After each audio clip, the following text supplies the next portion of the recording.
اعوذ باللہ من الشیطان الرجیم بسم اللہ الرحمن الرحیم۔ السلام علیکم ناظرین، آج ہم آپ لوگ کو ایک ایسی قوم کے بارے میں بتانے والے ہیں جس قوم کو اللہ تعالیٰ نے اپنا عذاب نازل کیا اور اس قوم کو انسان سے بندر بنا دیا۔ اس قوم کے لوگ کون سا ایسا گناہ کرتے تھے جس کی وجہ سے اللہ تعالیٰ نے ان پر اپنا دردناک عذاب نازل فرمایا، اور یہ قوم بندر بننے کے بعد کتنی دیر تک زندہ رہے، اور پھر ان کو کس قدر دردناک موت آئی۔ اور جب یہ لوگ بندر بن گئے تو تب یہ لوگ اپنے عزیزوں کو دیکھ کر کیا کہتے تھے، اور کیا آج کے دور میں پائے جانے والے بندر اسی قوم کے نسل میں سے ہیں؟ یہ تمام سوالوں کی جواب کو جاننے کے لیے ہماری ویڈیو کو پورا دیکھیں۔ انسانوں کے بندر بننے کی ابتدا حضرت داؤد علیہ السلام کے دور سے ہوئی۔ اس واقعہ پس منظر کچھ یوں ہے۔ حضرت داؤد علیہ السلام اور ان کی قوم سمندر کے کنارے ایک ایلا نامی گاؤں میں رہتے تھے۔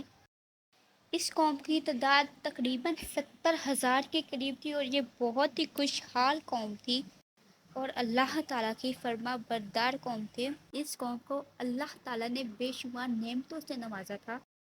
ہر طرف سرسبز و شاداب باغات اور ہر طرف ہریالی ہی ہریالی تھی، اور اللہ تعالیٰ کی بے پناہ کرم نوازی تھی۔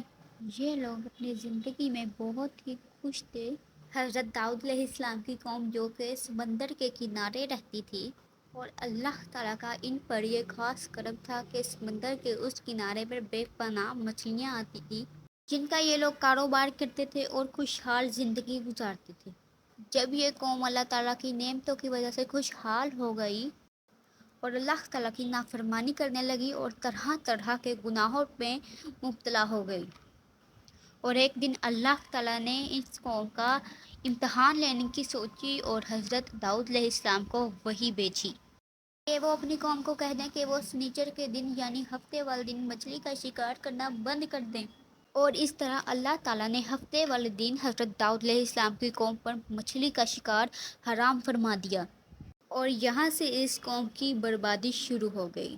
حضرت داؤد علیہ السلام نے اپنی قوم کو بتایا کہ اللہ تعالیٰ نے ہفتے والے دن مچھلی کا شکار ان پر حرام فرما دیا، اور اس یہ سن کے ان کی قوم پریشان ہو گئی اور ان کی قوم سر جوڑ کر بیٹھ گئی، کیونکہ ہفتے کا دن ہی وہ دن تھا جس میں مچھلیاں وافر مقدار میں آتی تھی اور خود بخود ہی کنارے پر آ جاتی تھی، اور باقی دن ایسے تھے جس میں مچھلیاں بہت کم نہ ہونے کے برابر ہی ہوتی تھی۔ اس قوم کا گزر بسر جو کہ مچھلیوں کے شکار پر ہی تھا، اس لیے اللہ تعالیٰ کا یہ حکم سن کر قوم پریشان ہو گئی۔ یہ نہیں جانتے تھے کہ اللہ تعالیٰ کی طرف سے یہ ایک آزمائش ہے، ایک امتحان ہے۔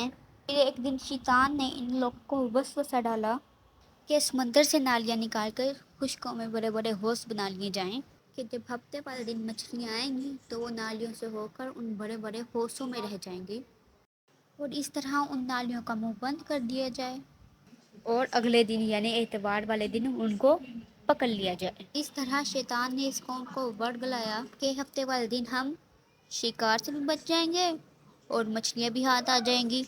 بہت سے لوگوں کو یہ ہیلا بازی اچھی لگی، اور انہوں نے یہ سب کرنا شروع کر دی اور سمندر سے چھوٹی چھوٹی نالیاں نکال کر بڑے بڑے حوضوں میں ڈال دی، جس کی وجہ سے وافر مقدار میں مچھلیاں ان حوضوں میں آ جاتی۔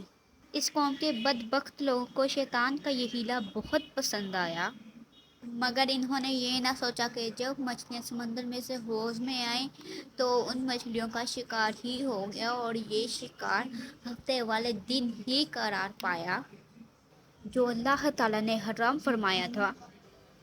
اس موقع پر یہودیوں کے 3 گروہ ہو گئے۔ کچھ لوگ ایسے تھے جو شکار کے اس شیطانی ہیلے سے منع کرتے تھے اور ناراض و بیزار ہو کر شکار سے باز رہے، اور کچھ لوگ اس کام کو دل سے برا جان کر خاموش رہے، لیکن انہوں نے شکار نہ کیا اور دوسروں کو منع بھی نہ کرتے تھے، بلکہ منع کرنے والوں سے کہتے تھے تم ایسی قوم کو نصیحت کر رہے ہو جسے اللہ تعالیٰ ان قریب ہلاک کرنے والا ہے اور ان پر اپنا دردناک عذاب نازل فرمانے والا ہے۔ اور اس قوم کے کچھ لوگ ایسے تھے جو سرکش اور نافرمان لوگ تھے، جنہوں نے اللہ تعالیٰ کی حکم کی اعلانیہ مخالفت کی اور شیطان کی ہلا بازی کو مان کر ہفتے بھر دن شکار کرنے لگے۔ یہ لوگ اللہ تعالیٰ کے فرمان کی کھلم مخالفت کرنے لگے۔ یہ لوگ ہفتے والے دن مچھلیوں کا شکار کر کے ان کو کھاتے اور بیچا کرتے۔ حضرت داؤد علیہ السلام کی قوم سے 1200 ایسے لوگ تھے جو ہفتے والے دن ان نالیوں کے ذریعے مچھلیوں کا شکار کرتے۔ حضرت داؤد علیہ السلام نے ان 1200 نافرمانوں کو اللہ تعالیٰ کے عذاب سے ڈرایا تاکہ یہ لوگ اللہ تعالیٰ کی نافرمانی سے باز آ جائیں، لیکن وہ لوگ باز نہ آئے اور کھلے عام شکار کرنے لگے۔ چنانچہ جو لوگ اس بات کو برا مانتے تھے، ان لوگوں نے اپنے اور ان نافرمانوں کے درمیان میں ایک دیوار بنا دی، جس کی ایک طرف وہ 1200 نافرمان رہتے تھے اور ایک طرف جو شکار سے لوگ باز رہے وہ رہتے تھے۔ حضرت داؤد علیہ السلام نے اپنی اس قوم کے نافرمانوں کو بار بار سمجھایا، لیکن یہ لوگ نافرمانی سے باز نہیں آئے اور یہ لوگ اللہ تعالیٰ کی نافرمانی کرتے رہے اور شکار پہ شکار ان نالیوں کے ذریعے کرتے رہے۔ پھر ایک دن حضرت داؤد علیہ السلام نے غضبناک ہو کر شکار کرنے والوں پر لعنت فرما دی۔ اس کا اثر یہ ہوا کہ ایک دن خطا کاروں میں سے کوئی بھی اپنے گھر سے باہر نہ نکلا۔ یہ سب دیکھ کر کچھ لوگ یہ دیکھنے کے لیے کہ وہ لوگ کس حال میں ہیں، ان کی دیوار پر چڑھ گئے۔ جب انہوں نے ان نافرمانوں کو دیکھا تو وہ سب کے سب بندر بن چکے تھے۔ اللہ تعالیٰ نے ان سب کی نافرمانی کی وجہ سے ان پر اپنا دردناک عذاب نازل فرمایا اور ان سب کو بندر بنا دیا۔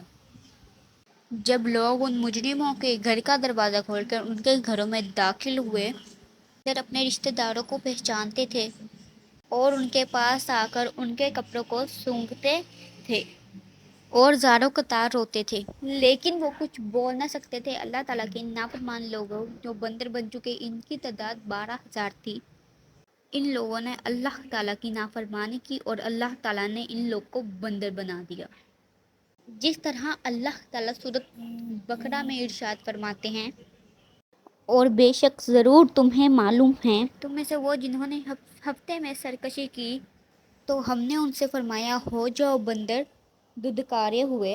جہاں حضرت داؤد علیہ السلام کے 12,000 نافرمان بندر بن گئے۔ اس کے بعد یہ لوگ 3 دن تک زندہ رہے، جس کے دوران یہ لوگ نہ ہی کچھ کھا سکتے تھے اور نہ ہی کچھ پی سکتے تھے، بلکہ یوں ہی بھوکے پیاسے سب کے سب ہلاک ہو گئے اور 3 دن کے اندر سب کے سب مارے گئے۔ اور جو لوگ اللہ تعالیٰ کی نافرمانی سے منع فرماتے تھے، اللہ تعالیٰ نے ان لوگوں کو اس عذاب سے سلامت رکھا، اور جو لوگ شکار سے باز تھے لیکن منع نہیں فرماتے تھے، ان کو دل سے پتا تھا یہ چیز غلط ہے، اور اللہ تعالیٰ نے ان کو بھی عذاب سے سلامت رکھا۔